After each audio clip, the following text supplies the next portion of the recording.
Hi my dear friends and families, welcome back to Shivu Vlog. Once again எல்லாருக்கும் happy new year. இந்த நாள் போல் எல்லா நாளும் இனிய நாளாக என்னோட வாழ்த்துக்கள். எங்கே கிளம்பிட்டேன்னு பார்த்தீங்கன்னா இன்றைக்கி நியூ இயர்ன்றதுனால ஃபர்ஸ்ட் அட்டண்டன்ஸ் கடவுளுக்கு தானே. ஸோ நானும் என் சிஸ்டர்ஸும் எட்ரா வண்டியன்னு கிளம்பி போன இடம் தான் எங்கள் டார்லிங்கை பார்க்க செண்பகமலை. இந்த கோயிலே ஒரு ஸ்பெஷலான கோயில் தாங்க. இந்த இடம் ஃபுல்லாகவே பீஸ்ஃபுல்லாக இருக்கும். அதுவும் இல்லாமல் கோவில் ரொம்ப சைலண்ட்டாக இருக்கிறதுனால நம்ம மனசுக்கும் ரொம்ப திருப்தியாக இருக்கும். நான் டார்லிங்னு சொன்னது வேறு யாரும் இல்லைங்க, அது நம்ம முருகர் தான். என்ன தான் கஷ்டம் வந்தாலும் நம்ம முருகன் நம்ம கூட இருப்பான்ற ஒரு தைரியம் தான். ஸோ என்னோடய ஃபேவரட் கடவுள் முருகர். இன்றைக்கி நியூ இயர்ன்றதுனால கொஞ்சம் ரஷ்ஷாக தான் இருந்தது. இருந்தாலும் வெயிட் பண்ணி அந்த முருகரை பார்க்குறப்போ ஒரு சந்தோஷம் இருக்குது, அது எதுக்கும் ஈடாகாது.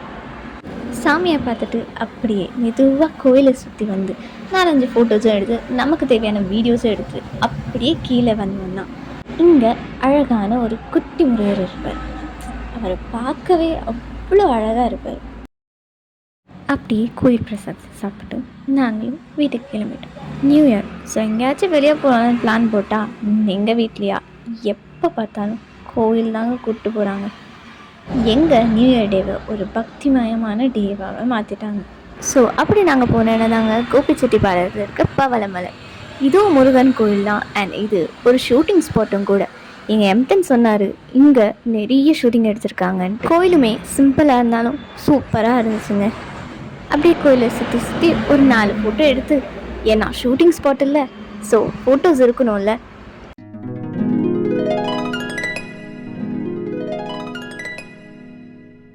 அண்ட் எங்களோட நெக்ஸ்ட் ஸ்பாட் அதே கோபிச்செட்டிப்பாளையத்தில் இருக்கிற பச்சைமலை. இதுவும் ஒரு முருகர் கோயில் தான். இங்கே பச்சைமலையும் பவளமலையும் பக்கம் பக்கமாக தான் இருக்கும். ஸோ நீங்கள் எப்போ அது கோபிச்செட்டிப்பாளையம் வந்தால் மறக்காமல் இந்த கோயிலை விசிட் பண்ணுங்கள். அண்ட் ரொம்பவே நல்லாயிருக்கும், மறக்காதீங்க.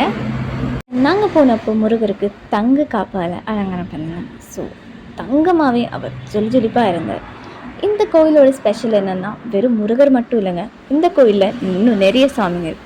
இந்த கோயிலோட மூலவர் ஒரு பாலமுருகர். ஆனால் நீங்கள் வெளியே வந்து பார்த்தீங்கன்னா முருகர் வள்ளி தேவியானோடு இருப்பாங்க. அது மட்டும் இல்லாமல் இங்கே நடராஜர் சிலையும் இருக்குது. சில கோயிலில் தான் நடராஜரும் இருப்பாருன்னுவாங்க. அதே மாதிரி இந்த கோயிலோட இன்னொரு ஸ்பெஷல் என்னென்னா நவகர்கம். இந்த நவகர்கம் எங்கேயுமே ஜோடியாக இருக்காதுன்னுவாங்க. ஸோ ஒரு சில இடத்துல மட்டும்தான் ஜோடியாக இருக்கும். அது இந்த கோயிலில் இருக்குது. அண்ட் இதுவும் ஒரு ஸ்பெஷல் தான். அப்படி நீங்கள் பேக் சைடு இருக்கிற ஃப்ரண்ட் சைடில் வரப்போ ஸ்டெப்ஸில் வந்தீங்கன்னா ஸ்டெப்ஸை தாண்டி வரப்போ ஒரு பெரிய முருகர் இருக்கும்.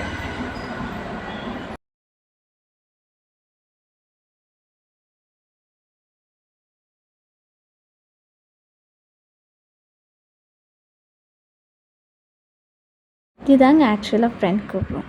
ஏன்னா ஸ்டெப்ஸில் வரும்போது இதை க்ராஸ் பண்ணி தான் நம்ம வரணும். நம்ம வெவிக்குள்ளே வந்தோன்னா அந்த பேக் கேட் வழியாக வரலாம். இங்கே சிம்பிளான ஆர்கிடெக்சராக இருந்தாலும் அழகாக சிலைகளை பார்க்க அவ்வளோ சூப்பராக இருந்தது. அண்ட் நான் சொன்ன பேக் கேட் இது தான்.